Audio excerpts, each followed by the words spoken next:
أعوذ بالله من الشيطان الرجيم. بسم الله الرحمن الرحيم.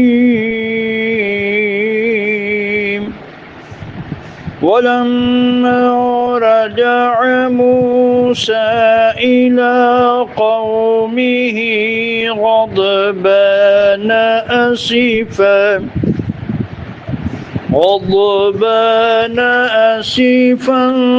قال بئس ما خلفتموني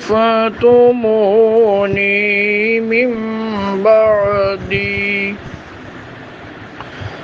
أعجلتم أمر ربكم وألقى الألواح وأخذ برأس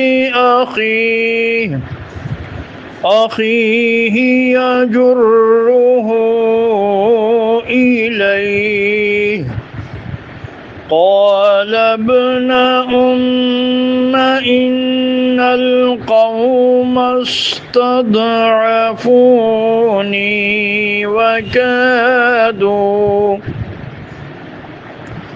وكادوا يقتلونني فلا تشمت بي الأعضاء